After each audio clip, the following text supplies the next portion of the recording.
بچی بھی ہے، وہ بچوں کو لے کے اس ہنگامے میں سے نکل کے تو کسی دور جانا چاہتا ہے کہ یہ راستہ ہی بند ہے، سارے راستے بند تھے، پولیس والے کھڑے ہوئے، وہ انہوں نے ان سے ریکویسٹ کی بہت زیادہ، تو انہوں نے کہا کہ نہیں ہم نہیں جانے دیتے تمہیں.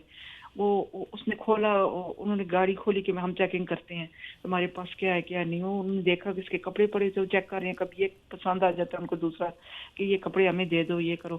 تو اس نے کہا جو مرضی ہے پسند ہے لے لو کپڑا اور ہمیں نکلنے دو. انہوں نے پھر دیکھ کے پھر وہ انہوں نے چھوڑ دیے کپڑے اور پھر اس کو جانے دیا. اور وہ اپنی بیوی اور جو بچی ہے وہ 9 سال کی ابھی ہے، تو وہ 22 سال کی نظر آ رہی ہے. کہتی ہے کہ کہتا ہے کہ میں چاہتا ہوں کہ میری بچی کی عزت بچ جائے کسی طرح.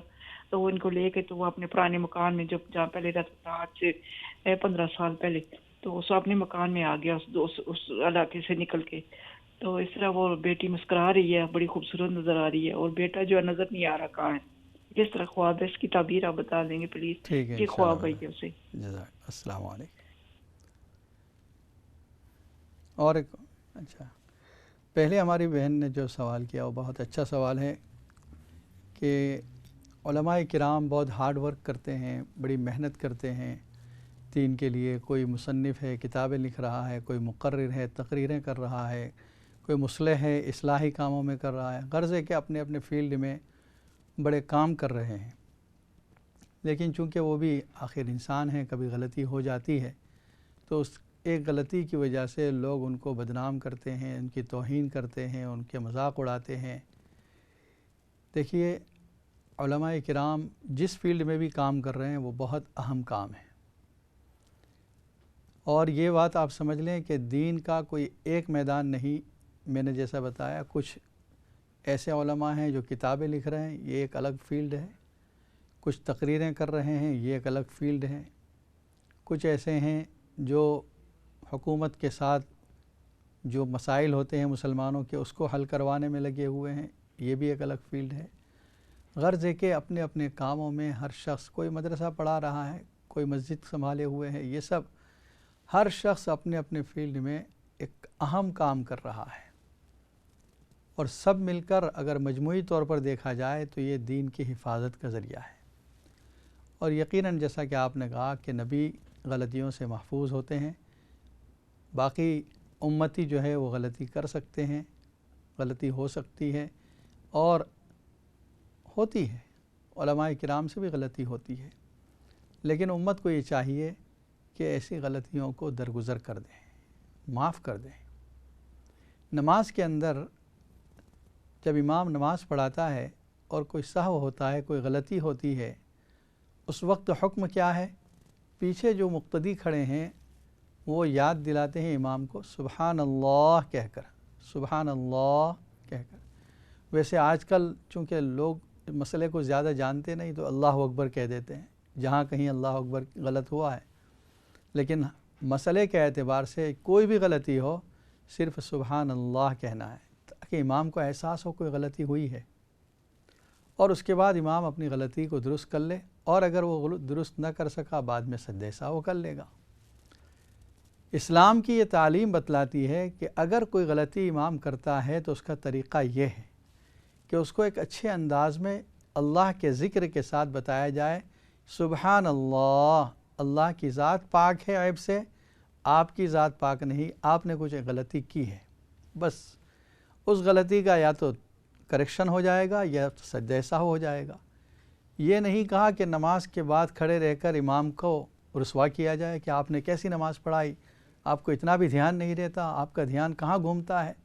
یہ سب باتیں کرنے کا حکم نہیں دیا گیا. صرف اللہ کے ذکر کے ساتھ اس کو یاد دہانی کرائی جائے، یہ کام ہے.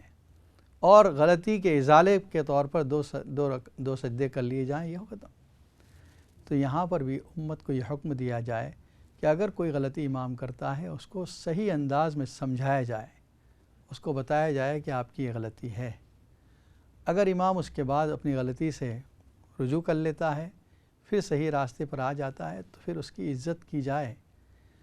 حضرت تھانوی رحمۃ اللہ علیہ نے ایک جگہ فرمایا ہے کہ جو شخص علماء کی عزت نہیں کرتا، ان کی توہین کرتا ہے، قبر میں اس کا چہرہ قبلے کی طرف سے پھیر دیا جاتا ہے. بڑی سخت وعید ہے، بڑی سخت عذاب بیان کیا ہے کہ ایسا ہوتا ہے جس کا جی چاہے یہ کر کے دیکھ لے، اس قبر کو کھود کر دیکھ لے اس آدمی کی جس نے علماء کی توہین کی ہے۔ تو علماء کو برا بھلا نہ کہا جائے۔ حدیث میں ہے العلماء ورثۃ الانبیاء، علماء یہ انبیاء کے وارث ہیں۔ اللہ تعالیٰ نے ان کو اپنے علم کے لیے، اپنے قرآن کے لیے، اپنے قرآن کے معانی کے لیے، حفاظت کے لیے منتخب کیا ہے۔ ان کا احترام ہر شخص کے دل میں ہونا چاہیے۔ اگر آپ کا کوئی سیاسی اختلاف ہے یا کوئی رائے کا اختلاف ہے تو ہو سکتا ہے، لیکن ان کو رسوا نہ کیا جائے، ان کی توہین نہ کی جائے۔ مسائل کے بارے میں بھی اختلاف ہو سکتا ہے، لیکن اس طرح پر ان کی توہین یہ بہت غلط بات ہے۔ اس کی وجہ سے یہ ہوگا کہ اس آدمی کے گھر میں، اس آدمی کے خاندان میں دینی علم نہیں آ سکے گا جو علماء کی توہین کرے گا۔ ایک اور کالر لائن پر موجود ہے۔ السلام علیکم ورحمۃ اللہ وبرکاتہ۔ اور ایک کال لیتے ہیں۔ السلام علیکم ورحمۃ اللہ وبرکاتہ۔ آپ کی لائن ڈراپ ہو گئی، دوبارہ آپ کوشش کیجئے۔ اور ایک کالر لائن پر موجود ہے۔ السلام علیکم ورحمۃ اللہ وبرکاتہ۔ وعلیکم السلام۔ جی اچھا میں خواب بتانی ہے، میں آج رات کو دیکھی تھی نا۔ کیا دیکھا؟ تو میں نے دیکھا کہ میں کچھ جہاز پر جا رہی ہوں، تو کچھ کھانا بھی کھا رہے ہیں، تو دوسرا نا جب جہاز سے اترے ہیں تو پانی ساتھ ایسے صاف پانی چل رہا ہے جی، تے اس میں کیا مطلب ہے؟ اور پھل آپ نے کھائے تھے، آم وغیرہ؟ نہیں ویسے کھانا نہیں ہوتا، نارمل کھانا جو ہے وہ۔ اچھا، کھانا کھایا آپ نے؟ کھانا بھی ہم نے کوئی ایسے ریسٹورینٹ کا ایسی جگہ ہم نے کھانا کھایا، پھر جہاز میں چڑھے ہیں۔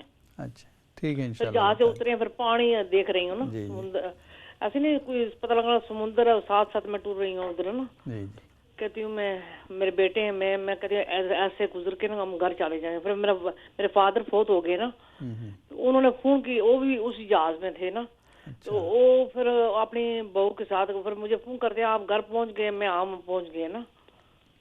ٹھیک ہے، انشاءاللہ بتاتے ہیں۔ السلام علیکم۔ اور ایک کال لے لیتے ہیں۔ السلام علیکم ورحمۃ اللہ وبرکاتہ۔ آپ کی لائن ڈراپ ہو گئی، دوبارہ کوشش کیجیے۔ اچھا، مسئلہ پوچھا تھا ہماری بہن نے، جو ہو گیا وہ مسئلہ، بھائی کو رقم دینے کے مسئلہ۔ تو اگر اللہ نے آپ کو دیا ہے، اپنے بھائی پر احسان کر سکتی ہیں تو آپ دے دیں، اور قرض کی بھی نیت نہ رکھیں بلکہ عطیہ کی نیت رکھیں۔ دوسرا، ہماری ایک بہن نے یہ سوال کیا کہ 3 سال پہلے ان کے شوہر کا انتقال ہو گیا تھا۔ انہوں نے دیکھا کہ ان کے بھائی کے ساتھ شوہر آئے ہیں اور کوئی چیز مرحوم دینے کے لیے آئے ہیں، بھائی نے یہ کہا، لیکن پھر وہ چلے گئے، کوئی چیز دی نہیں۔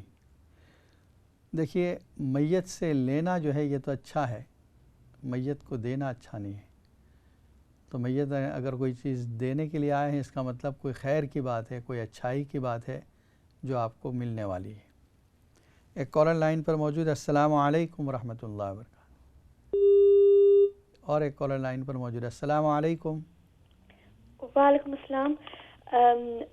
Mulana, a couple of days ago I saw a dream. Yeah. And it was where my brother, he was in the attic, and the rest of us were downstairs.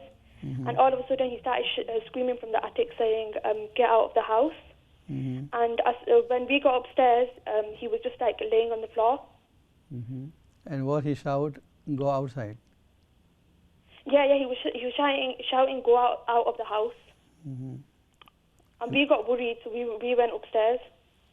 So, what did you see? And then we saw that he was just laying on the floor. Okay. I will explain you. Assalamu alaikum. Okay. اچھا، دوسرا آپ نے یہ خواب دیکھا تھا کہ وہی بھائی ہیں، شاپر میں انگور اور آم لے کر آ رہے ہیں۔ دونوں چیزیں یہ حلال ہیں، اور اللہ تعالیٰ نے انگور کو رزق حسن کہا ہے۔ سورہ نحل کے اندر 14 پارے کے اندر اللہ تعالیٰ نے جہاں پر ذکر فرمایا انگور کا، فرمایا سکرن و رزقن حسنا، اچھا رزق ہے۔ تو اس سے بھی یہ معلوم ہوتا ہے کہ اللہ تعالیٰ آپ پر مالی اعتبار سے کوئی نعمت کو احسان فرمائیں گے۔ تیسرا جو خواب ہے کہ بارش ہو رہی ہے اور چھت سے پانی گر رہا ہے، یہ خواب میں تکلیف ہے، اس لیے کہ بارش کے موسم میں چھت کا ٹپکنا یہ اچھا نہیں ہوتا، کوئی تکلیف ہونے والی ہے۔ آپ کے شوہر نے آپ کو بہت سے پیسے دیے، ہو سکتا ہے کوئی ایسی جگہ سے آپ کو کوئی رقم مل جائے جس کا آپ سوچ بھی نہیں سکتے، اس لیے کہ شوہر آپ کا انتقال ہو چکا ان کا، اس جگہ پر پیسے نہیں ہیں لیکن پیسے دے رہا ہے آپ کو، اس کا مطلب عجیب و غریب جگہ سے، کوئی اسٹرینجر جگہ سے آپ کے پاس کوئی رقم آئے گی۔ دوسرا، ہمارے ایک بہن نے یہ دیکھا ہے کہ وہ نانی کے مکان میں رہا کرتی تھیں، وہ دیکھ رہی ہیں کہ اس میں صفائی کر رہی ہے اور ایک مرحومین جو ہیں وہ بس کے اندر سوار ہیں، وہ کہہ رہے ہیں کہ تم بھی چلو، اور آپ کہتی ہیں نہیں مجھے ابھی نہیں آنا ہے۔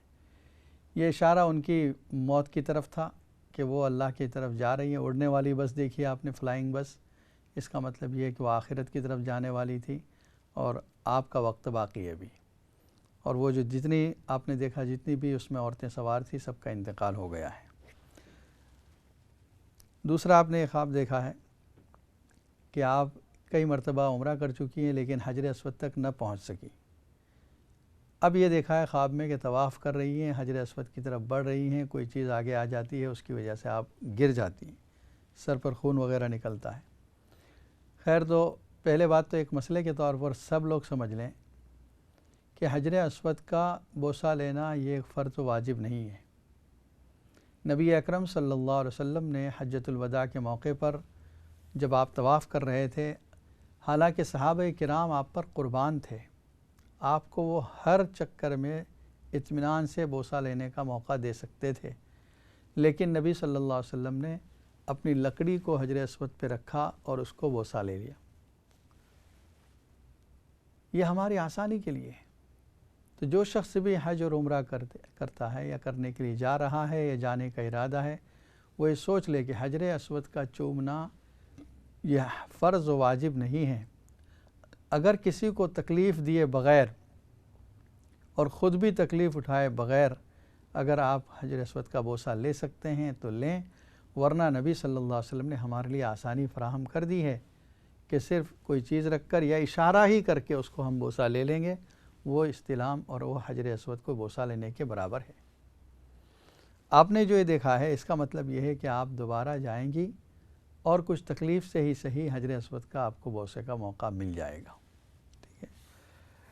دوسرا، ہماری بہن نے دیکھا ہے کہ ان کے گھر پر پولیس آئی ہے اور ان کے 2 بیٹوں کو باندھ لیا ہے، 20-30 سال کے بیٹے ہیں۔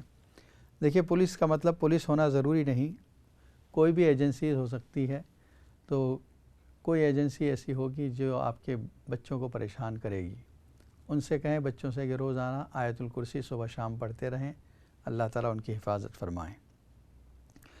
دوسرا، ہماری بہن نے بتایا کہ ان کی ایک جاننے والی ہے، وہ گھر میں پریشان ہے اور بہو سامان لے کر چلی گئی ہے، جس کی وجہ سے انہوں نے استخارہ کیا ہے، تو اس میں جو خواب دیکھا ہے کہ جس علاقے میں وہ ہے پولیس کا گھیراؤ ہے، یہ سب چیزیں یہ بتا رہی ہیں کہ اب بھی ان کا ساتھ رہنا بہتر ہے، یعنی حالات تو ختم ہو جائیں گے، جو پریشانیاں ہیں وہ ختم ہو جائے گی، ابھی طلاق دینا بہتر نہیں ہے، اولاد ہے، میاں بیوی ہے، سب ساتھ میں رہیں، اللہ تعالیٰ ان کے درمیان اتفاق اور محبتیں قائم و دائم فرمائیں اور ہر طرح کے شر سے ان کی حفاظت فرمائیں۔ ناظرین کرام، اب یہ ایک اور بریک کا وقت ہوا چاہتا ہے، بریک کے بعد یہ پروگرام پھر جاری رہے گا، آپ پروگرام دیکھتے رہیں۔ السلام علیکم ورحمۃ اللہ وبرکاتہ۔